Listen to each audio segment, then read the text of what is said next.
الحمد لله نحمده ونستعينه ونستغفره ونؤمن به ونتوكل عليه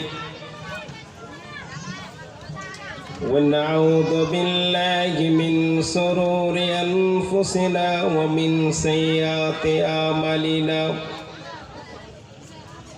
من يهده الله فلا مضل له ومن يضلله فلا هادي له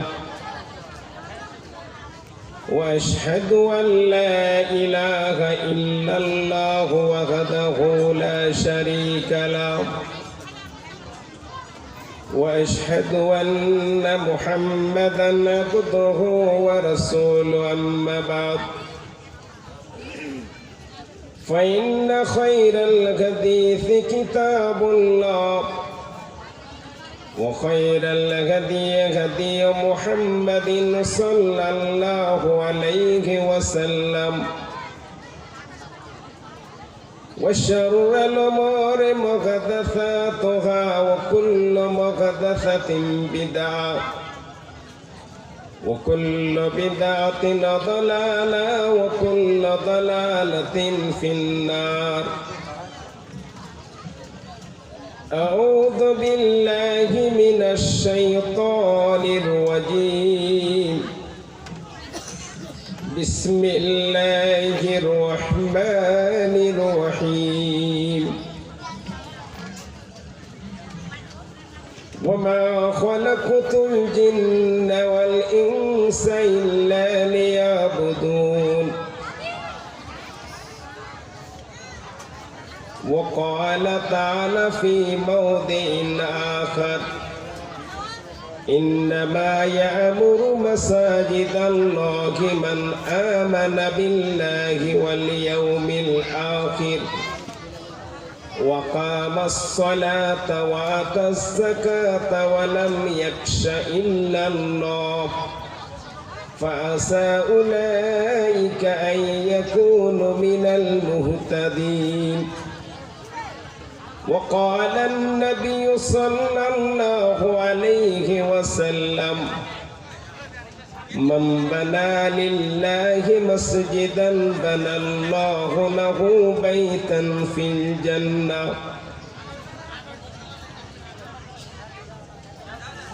رب اشرح لي صدري ويسر لي أمري واحلل عقدة من لساني يفقه قولي. سبحانك لا علم لنا إلا ما علمتنا إنك أنت العليم الحكيم. رب زدني علما.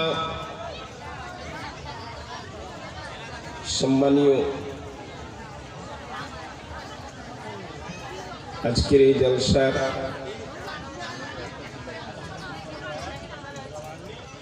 সভাপতি সাহেব,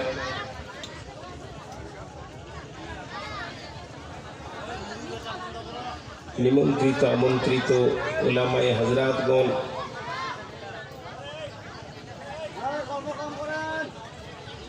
সামনে উপস্থিত কালিয়াগঞ্জ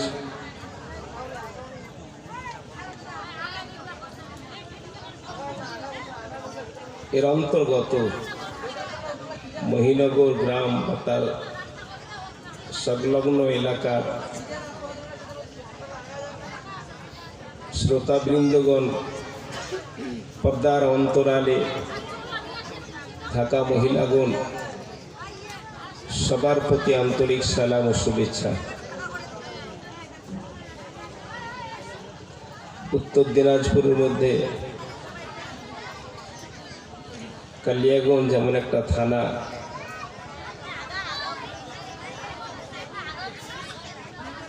প্রাইমারি চেয়ারম্যান হবে তা কালিয়াগঞ্জেই হবে, এবং শিক্ষা প্রতিষ্ঠানগুলো যে রয়েছে, চাই বেসিক ট্রেনিং বলেন, তরঙ্গপুরে কালিয়াগঞ্জেই রয়েছে।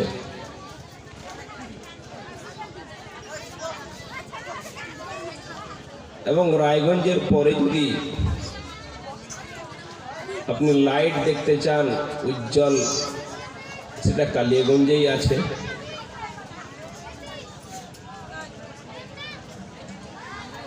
তাহলে অত্র এলাকার কালিয়াগঞ্জ থানার যারা শ্রোতাবৃন্দ হবেন তাদেরও কেমন হওয়া উচিত।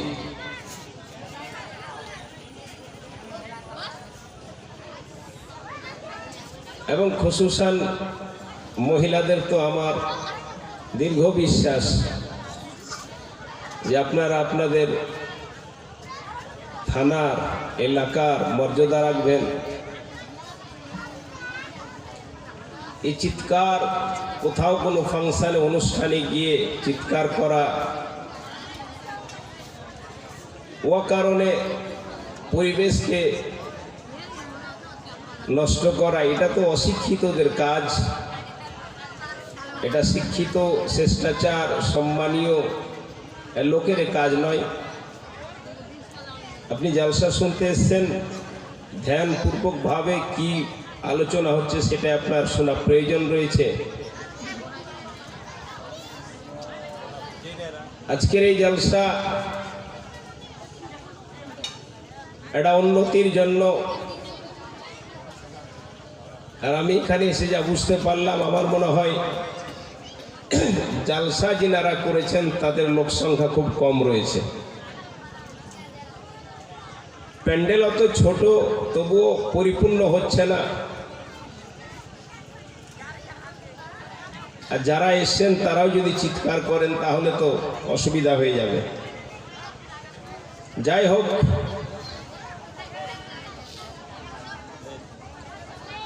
আল্লাহ তাআলা গোটা বিশ্বকে সৃষ্টি করেছেন। শুধু বিশ্ব নয়, এই বিশ্বর মধ্যে যা কিছু রয়েছে, বিগ ব্যাং থেকে নিয়ে সৌরজগৎ থেকে নিয়ে এভরিথিং, প্রতিটা জিনিস আল্লাহ তাআলা সৃষ্টি করেছেন। এবং এই পৃথিবীতে আবাদ করার জন্য এই পৃথিবীকে আমাদের সৃষ্টি করেছেন। মানুষ হিসাবে সৃষ্টি আমরা হয়েছি। এবং সৃষ্টি জগতের মধ্যে আল্লাহ তাআলা আমাদের অতি উৎকৃষ্ট করে আমাদের সৃষ্টি করেছেন। মখলুকাত, স্রষ্টার সৃষ্টি বহু রয়েছে। অনেকে 18,000 মখলুক বলানো হয়, অনেকে অনেক কিছু বলানো হয়। আপনি বসেন, ওরা আফসার চুপ হয়ে যাবে। তার মধ্যে সবচেয়ে অতি উৎকৃষ্ট মানুষ কে আল্লাহ তাআলা সৃষ্টি করেছেন।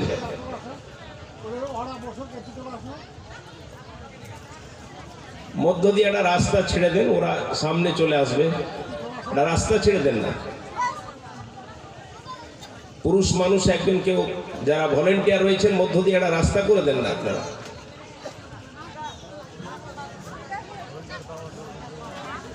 এটা মধ্য দিয়ে, দুই সাইড মধ্য দিয়ে রাস্তা করে দেন। আরে যারা পিছনে যে ভলেন্টিয়ার দাঁড়িয়ে আছেন, মেয়েদের মধ্যখানে দিয়ে একটা রাস্তা করে দেন। কথা বলছিলাম, অতি উৎকৃষ্ট করে এই প্রাণীকে আল্লাহ তাআলা সৃষ্টি করেছেন, যার নাম মানব জাতি।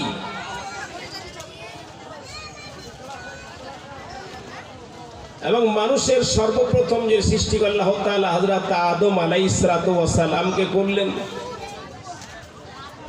এবং আদমের সঙ্গী হিসাবে মা হাওয়াকে সৃষ্টি করলেন। সেইখান থেকে মানুষের সৃষ্টি আসে। এটা ইসলাম ধর্ম, যেটা বলানো হয় অন্য ধর্মে, অন্য ধর্মের মধ্যেও রয়েছে। সর্বপ্রথম যে সৃষ্টি হয়েছিল মনু, আমরা যাকে আদম বলি তারা তাকে মনু বলে, এ সৃষ্টি হয়েছে।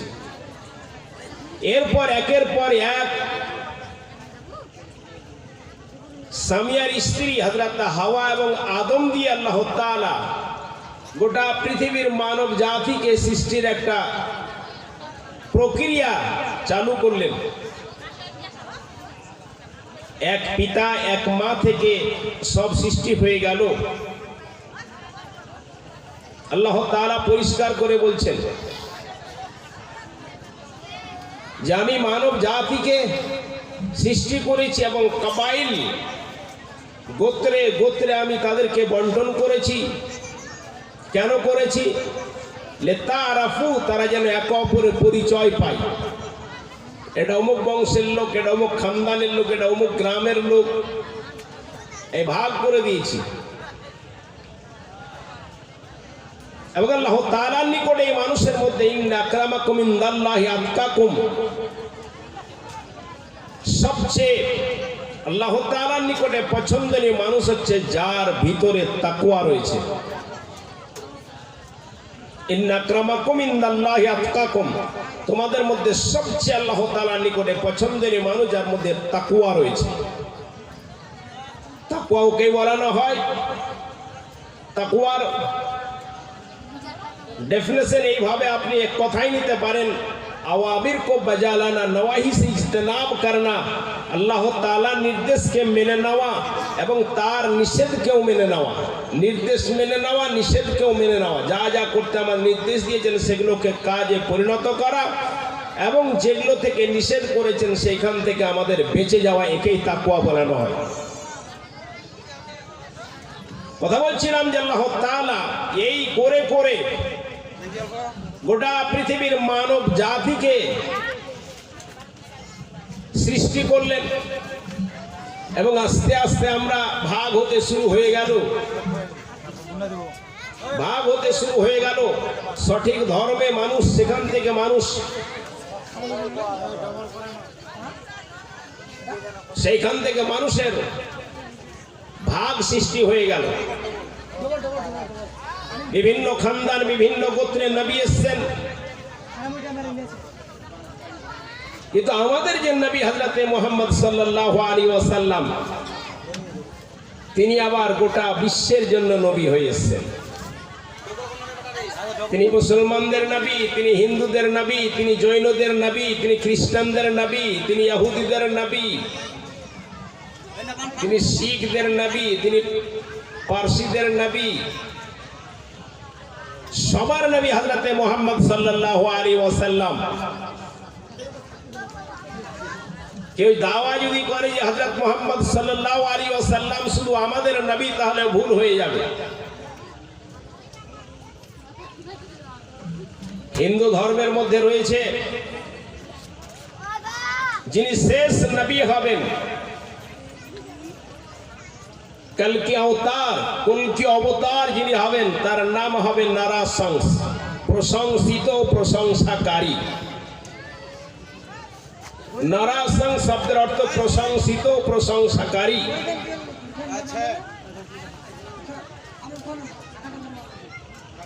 আরবিতে যাকে বলানো হয় মোহাম্মদ প্রশংসিত, আহমদ প্রশংসাকারী, দুটোই নাম আল্লাহ তাআলা কালাম মাজিদে বলেছেন।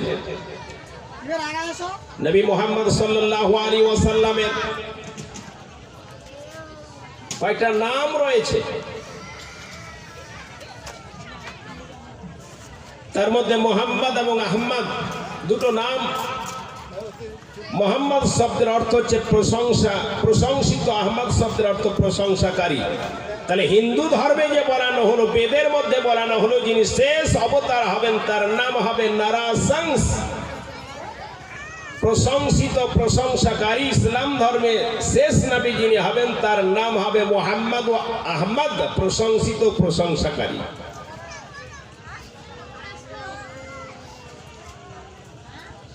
বেদের মধ্যে বলানো হলো যিনি শেষ অবতার হবেন তার বাবার নাম হবে বিষ্ণু যশ,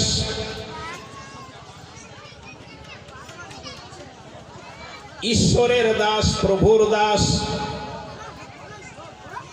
ইসলাম ধর্মে বলানো হলো যিনি শেষ নবী হবেন তার বাবার নাম হবে আব্দুল্লাহ, আল্লাহর দাস। বেদের মধ্যে বলানো হয়েছে যিনি শেষ অবতার হবেন তার মার নাম হবে সুমতি। ইসলাম ধর্মে বলানো হয়েছে যিনি শেষ নবী তার মায়ের নাম হবে আমিনা। সুমতি শান্তি দেনেওয়ালি মহিলা, শান্তি প্রদানকারী মহিলা। আমিনা শান্তি প্রদানকারী মহিলা। বেদের মধ্যে রয়ে গেল যিনি কলকি অবতার হবেন, শেষ অবতার হবেন, তিনি 4 জন সহপাঠীকে নিয়ে ইসলাম প্রচার করবেন, দিন এবং ধর্মকে প্রচার করবেন। ইসলাম ধর্মে যিনি শেষ অবতার, যিনি শেষ নবী, তিনি 4 জন সহপাঠীকে নিয়ে ইসলাম প্রচার করেছেন। হযরত আবু বকর সিদ্দিক রাদিয়াল্লাহু তাআলা আনহু, হযরত উমর রাদিয়াল্লাহু তাআলা আনহু, হযরত উসমান রাদিয়াল্লাহু তাআলা আনহু, হযরত আলী রাদিয়াল্লাহু তাআলা আনহু। বেদের মধ্যে বলানো হলো যিনি শেষ অবতার হবেন, যেই শহরে জন্মগ্রহণ করবেন সেই শহরের নাম সম্বালা। ইসলাম ধর্মে সম্বালা, ইসলাম ধর্মে যে জন্মগ্রহণ, ইসলাম ধর্মের যিনি কলকি অবতার শেষ নবী জন্ম হবেন তার নাম, সেই জায়গার নাম মক্কা, সম্বালা মক্কা।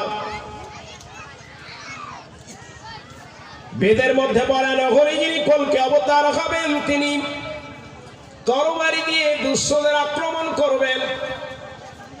ইসলাম ধর্মের যিনি শেষ নবী হযরতে মুহাম্মদ সাল্লাল্লাহু আলাইহি ওয়াসাল্লাম, তিনি তরবারি নিয়ে দুশমনদের আক্রমণ করেছেন। অনেকগুলি নিদর্শন রয়ে গেল, পার্থক্য কোথায় নাই, বুঝার সামান্য পার্থক্য রয়েছে, সামান্য বুঝার ফের রয়েছে, চিনতে অসুবিধা হয়েছে।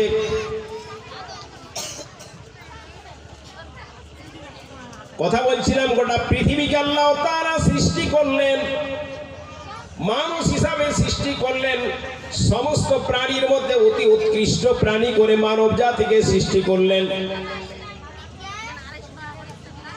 মানব জাতির সৃষ্টির কারণ একটাই রয়েছে, আল্লাহ তাআলা পরিষ্কার করে জানিয়ে দিলেন, ওয়া মা খালাকতুল জিন্না ওয়াল ইনসা ইল্লা লিয়াবুদুন। মানব জাতিকে সৃষ্টির কারণটাই হচ্ছে আল্লাহ তাআলার যেন তার ইবাদত বান্দেগি করে। ওয়া মা খালাকতুল জিন্না ওয়াল ইনসা ইল্লা লিয়াবুদুন। মানব জাতিকে আমি একমাত্র আমার ইবাদতের জন্যই সৃষ্টি করেছি, আমার উপাসনার জন্য সৃষ্টি করেছি।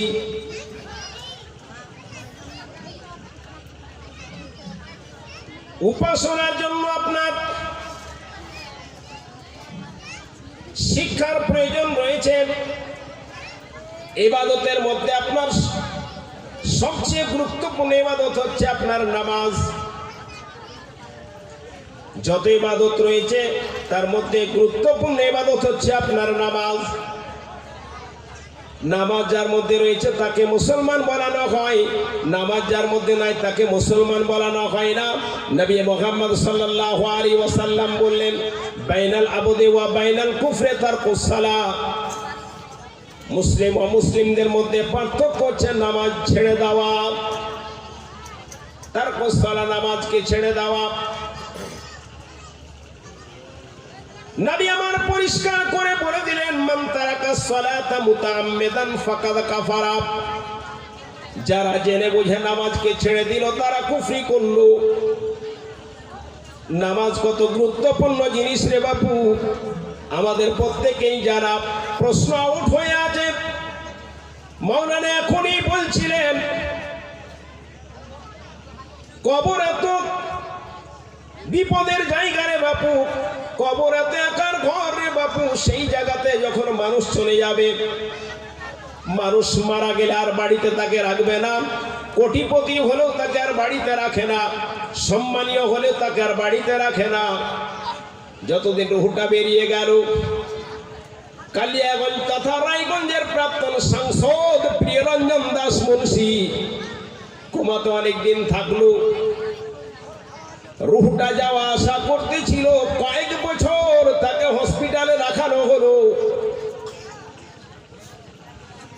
কয়েক বছর রাখানো হলো। রুহটা যেমনই বেরিয়ে গেল, দিল্লি হসপিটাল থেকে বের করে দেওয়ানো হলো। আত্মীয় স্বজন কালিয়াগঞ্জের, তারা দিল্লি থেকে কালিয়াগঞ্জে নিয়ে আসলো। কালিয়াগঞ্জ থেকে দেখার বাড়িতে নিয়ে আসার পর বাড়িতে রাখানো হলো না, আবার রায়গঞ্জে নিয়ে গিয়ে তাকে নদীতে শ্মশানে পুড়িয়ে দেওয়ানো হলো। যতই বড় শক্তিশালী হোক না কেন, যতই সম্মানী হোক না কেন, রুহটা যখন বেরিয়ে যাবে তার আত্মীয় স্বজন তাকে আর রাখবে না। অমুসলিম যদি হয় তাহলে তাকে শ্মশানে পাঠাবে, মুসলিম যদি হয় তাহলে তাকে কবরস্থানে পাঠানো হবে। নবী সাল্লাল্লাহু আলাইহি ওয়াসাল্লামের যে হাদিসটা মাওলানা সাহেব হযরতে বারা রাদিয়াল্লাহু তাআলা আনহু তিনি বর্ণনা করতে রয়েছেন, নবী মুহাম্মদ সাল্লাল্লাহু আলাইহি ওয়াসাল্লাম একটা জানাজায় গেলেন, জানাজার নামাজ পড়ালেন, দফন করলেন, সেই মাইয়াতকে দফন করলেন। দফন করার পর সেই কবরের পাশে তিনি বসে গেলেন। কবরের পাশে বসে তিনি কাঁদতে শুরু করলেন। এত ক্রন্দন, সাহাবাদের সহ্যের বাইরে হয়ে গেল। নবীর চোখের জল সাহাবাদের বরদাস্ত হতো না। প্রশ্ন হয়ে গেল, ইয়া রাসূলুল্লাহ, আপনি বুঝলাম না, ইয়া তো আপনি কেন কাঁদেন গো? আপনার পূর্বের গুনাহ মাফ, আপনার পরের গুনাহ মাফ, আপনি মাসুম আনিল খাতা, আপনার দ্বারা জীবনে কোনো ভুল হয় না, তবুও কেন আপনি এই মাইয়াতের জানাজার পর, দফনের পর কবরের পাশে বসে কেন এত কাঁদেন গো? বুঝতে পারলাম না।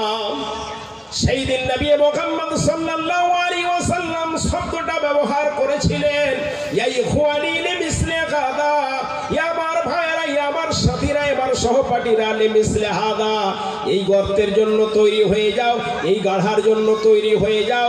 ইয়া ইখওয়ানি লিমিসলি গাদা ফাইদ্দু, এর জন্য তৈরি হয়ে যাও। প্রত্যেকেই কবরে যেতে হবে, প্রত্যেকেই কবরে যেতে হবে। কবরে যাওয়ার পর নিস্তার পাওয়া যাবে না রে বাপু। কবরে গিয়ে যদি নিস্তার পাওয়া যেত, সার্কিট হাউসে গেলাম, সেখানে ঘর রয়েছে, সেইখানে গিয়ে বিশ্রাম যদি পেত তাহলে হতো কাজ। সার্কিট হাউসে বিশ্রাম পাওয়া যায়, দেশের অতিথির বাড়িতে গেলে বিশ্রাম পাওয়া যায়, বাড়িতে মাঠ থেকে, ঘাট থেকে, বাজার থেকে আসলে বাড়িতে ঘরের মধ্যে বিশ্রাম পাওয়া যায়। কবর বিশ্রামের জায়গা সবার জন্য নয় রে বাপু, বিশ্রাম তাদের জন্য হবে, কবর সুখের জায়গা তাদের জন্য হবে। নবী মুহাম্মদ সাল্লাল্লাহু আলাইহি ওয়াসাল্লাম বললেন, কবর আপনার এত গুরুত্বপূর্ণ জায়গা, এত বিপদের জায়গা কবর। কবরে রাখা মাত্রই আপনার মুনকির নাকির এসে হাজির হয়ে যাবে, আপনাকে প্রশ্ন করবে। প্রশ্ন আপনার আউট হয়ে আছে, তিনখানা প্রশ্ন করবে, এটা সবারই জানা। আউট হয়ে আছে যত, যে প্রশ্নের জন্য তৈরি করবে প্রশ্ন, মান রব্বুকা, তোমার প্রভুকে, মা দীনুকা, তোমার ধর্ম কি, মার রাসূল, তোমার রাসূলকে, এই তিনখানা প্রশ্ন হবে। প্রশ্ন আউট হয়ে আছে, সবাই জানে এই প্রশ্নের জন্য তৈরি হওয়া উচিত রয়েছে। প্রশ্নের জন্য তৈরি একটা শব্দ আপনাকে জানিয়ে যায়। প্রশ্নের জন্য তৈরি যদি আপনি হতে যায়, একটা কাজ আপনি করবেন। নবী মুহাম্মদ সাল্লাল্লাহু আলাইহি ওয়াসাল্লাম সেই কাজটা বলেন, সালাত, নামাজ। আপনি যদি 5 ওয়াক্তের নামাজ পড়িয়ে পড়তে পারেন, আপনি 5 ওয়াক্তের নামাজের যদি আপনি পাবন্দ হয়ে যান, কবরে আপনাকে তিনখানা প্রশ্ন হবে। প্রথম প্রশ্নের উত্তর আপনি দিবেন না, দ্বিতীয় প্রশ্নের উত্তর আপনাকে প্রশ্নই করানো হবে না। মাওলানা এহসান ইলাহি জাহিরি তিনি বলতে রয়েছেন, মানুষকে যখন কবরে নিয়ে যাওয়া না হবে, জানাজা পড়ার পর তাকে আপনি বিকালে মাটি দেন, সকালে মাটি দেন, দুপুরে মাটি দেন, রাত্রে মাটি দেন, ভোর রাত্রে আপনি মাটি দেন, যখনই মাটি দেন না কারো, আপনি কবরে মাটি দেওয়ার পর আপনার আত্মীয় স্বজন যখনই ফেরত চলে আসলো, মুনকির নাকির এসে উপস্থিত হয়ে গেল, আপনি ফেরত না আসলে সারা জীবন যদি আপনি কবরের পাশে দাঁড়িয়ে থাকেন, তাহলে কি মুনকির নাকির আসবে না? এটা সময় হয়ে গেছে মুনকির নাকির আসার। আপনি পাশে উপরে দাঁড়িয়ে থাকলেও মুনকির নাকির এসে উপস্থিত হয়ে যাবে। নবী মুহাম্মদ সাল্লাল্লাহু আলাইহি ওয়াসাল্লামের স্ত্রী হযরতে খাদিজা রাদিয়াল্লাহু তাআলা আনহা ওঝার নয়নে কাঁদতে রয়েছেন। মা ফাতেমার সহ্য হয় না, ফাতেমা বলে, আম্মা কাঁদছেন কেন বুঝলাম না। আম্মা আপনি এত ক্রন্দন করেন কেন বুঝলাম না। আম্মা গো আপনার চোখের জল আমার সহ্য হয় না। আম্মা আপনি কাঁদিয়েন না। ফাতেমার কথাই হযরতে খাদিজা রাদিয়াল্লাহু তাআলা আনহা তিনি ভ্রুক্ষেপ করছেন না, অঝর নয়নে কেঁদে যাচ্ছেন। ফাতেমার সহ্যের বাইরে হয়ে গেল। দৌড়তে দৌড়তে সে নবী মুহাম্মদ সাল্লাল্লাহু আলাইহি ওয়াসাল্লামকে বললেন, আব্বা বুঝতে পারলাম না মা এত কেন কাঁদে, মায়ের কি অসুবিধা হয়েছে বুঝলাম না। ওগো আব্বা আপনি আম্মাকে একবার থামতে বলেন, আম্মাকে আপনি কাঁদতে নিষেধ করুন, আপনার কথা আম্মা মেনে নিবে।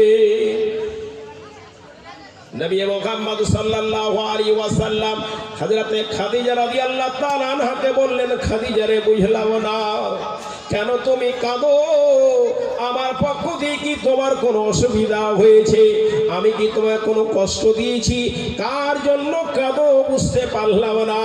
এইরকম কাঁদন ফাতেমার সহ্য হয় না রে খাদিজা, ক্রন্দন বন্ধ করো। নবী মুহাম্মদ সাল্লাল্লাহু আলাইহি ওয়াসাল্লামের স্ত্রী হযরতে খাদিজা রাদিয়াল্লাহু তাআলা আনহা বললেন, নবী গো আপনার পক্ষ থেকে জীবনে কোনোদিন কোনো কষ্ট পাইনি। নবী গো আপনার কোনোদিন কোনো বড় কথা আপনি আমাকে বলেননি গো নবী।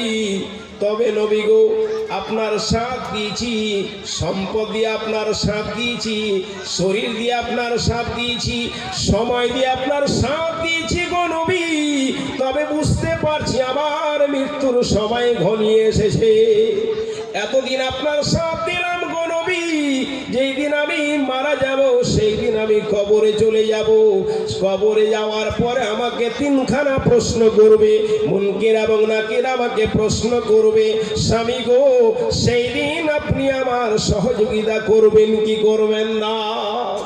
আপনি নবী পার হয়ে যাবেন, আমি আপনার স্ত্রী সেই দিন যদি বিপদের সম্মুখীন হয়ে যায়, যেহেতু আমি আপনার আগে মারা যাব গো নবী, সেই দিন মুনকির নাকির প্রশ্নের উত্তরটা কি করে দিব গো নবী? এই চিন্তায় আমি কাঁদি, এই ভয়ে আমি কাঁদি। প্রশ্নের উত্তর আমি তৈরি করতে পেরেছি না, পারিনি, এই জন্য আমি কাঁদতে রয়েছি। নবী মুহাম্মদ সাল্লাল্লাহু আলাইহি ওয়াসাল্লামের সাথে ওয়াদা অঙ্গীকার করিয়ে নিচ্ছেন, নবী গো আমার জানাজার পর আপনি আমাকে দফন করবেন। দফনের পর আপনি আমাকে ওইখানে মাটি দেওয়ার পর আপনি দাঁড়িয়ে থাকবেন যতক্ষণ পর্যন্ত আপনি প্রশ্নের উত্তরটা মুনকির এবং নাকিরকে না দিব, ততক্ষণ পর্যন্ত আপনি আমার ওইখানে দাঁড়িয়ে থাকবেন। মারে আমার একবার কি চিন্তা করেছেন যে কবরে আমাকে যেতেই হবে, কবরে যাওয়ার পর আমাকে প্রশ্নের উত্তর দিতেই হবে, সেই জন্য তৈরি হতে হবে। আমার নবী আপনার নবী বললেন, ইয়া ইখওয়ানি লিমিসলি হাদা, ইয়া আমার ভাইরা, ইয়া আমার সহপাঠীরা, ইয়া আমার সহচরেরা, ইয়া ইখওয়ানি লিমিসলি হাদা, এই গর্ত সবার জন্য, এই কবর সবার জন্য, একে দাফন করেছো এই জায়গাটা সবার জন্য, ফাইদু এটার জন্য প্রস্তুতি নাও, এটার জন্য তৈরি হয়ে যাও, সবার জন্য গর্ত। হযরতে খাদিজা কত সম্ভ্রান্ত পরিবারের মেয়ে, আল্লাহ তাআলা স্বয়ং জিবরাইলের মাধ্যমে হযরতে খাদিজাকে সালাম দিয়েছেন, আল্লাহর সালাম। জিবরাইল বলেন, নবী গো আমার তো নবী ছাড়া কারোর সাথে আমি কথা বলতে পারবো না গো নবী, আল্লাহর পক্ষ থেকে একটা আমি সুসংবাদ নিয়েছি। এই সংবাদ হলো আল্লাহ তাআলা আপনার স্ত্রী খাদিজাকে আল্লাহ নিজে সালাম পাঠিয়েছে। কত সম্মানী মেয়ে, কেন বা সম্মানী হবে না রে বোন, কেন সম্মানী হবে না? ঘটনা আপনাকে শোনাই। নবী মুহাম্মদ সাল্লাল্লাহু আলাইহি ওয়াসাল্লাম বসে আছেন, হঠাৎ পার্শ্বে হযরত আয়েশা সিদ্দিকা রাদিয়াল্লাহু তাআলা আনহা নবীর স্ত্রী বসে আছেন। একটা বুড়ি মেয়ে নবী সাল্লাল্লাহু আলাইহি ওয়াসাল্লামের নিকটে আসলেন। নবী বুড়ি মেয়েটাকে দেখার সাথে সাথে মসনদ থেকে উঠে গেলেন, বসার জায়গা থেকে উঠে গেলেন, উঠে গিয়ে মেয়েটাকে আপ্যায়ন করে বুড়িমাকে নিয়ে আসলেন। গায়ের চাদরটা সেই জায়গাতে বিছিয়ে দিয়ে বুড়িমাকে চাদরের উপর বসালেন। এমা বাপুরে মেয়েদের কেমন সম্মান করতে হয় বুঝে নিন। আমার নবী, আপনার নবী জনাবে মুহাম্মদ রাসূলুল্লাহ সাল্লাল্লাহু আলাইহি ওয়াসাল্লাম নিজের গায়ের চাদরখানা বিছিয়ে দিয়ে বুড়িমাকে বসাচ্ছেন। বসিয়ে কথা বলতে বলতে, গল্প করতে করতে, আলোচনা করতে করতে নবীর চোখ দিয়ে ঝরঝর করে অশ্রু বইতে আরম্ভ হয়ে গেল। হযরত আয়েশার সহ্য হলো না। ওরে বুড়ি, কোথা থেকে তুই আসলি? আমার নবীর গায়ের চাদরের উপরে বসলি। শুধু বসলি না, কথা বলতে বলতে আমার স্বামীকে তুই কাঁদিয়ে দিলি। আমার স্বামীর চোখ দিয়ে ঝরঝর করে অশ্রু বয় রে বুড়ি। এই মনে মনে একটা রাগ হতেই থাকে। বুড়ি মা কিছুক্ষণ পরে নবী সাল্লাল্লাহু আলাইহি ওয়াসাল্লামের কাছ থেকে বিদায় নিয়ে চলে গেলেন। এইবার হযরতে আয়েশা সিদ্দিকা প্রশ্ন করলেন, নবী গো, বুঝতে পারলাম না এই বুড়ি মাটাকে কার জন্য এত এত সম্মান করলেন?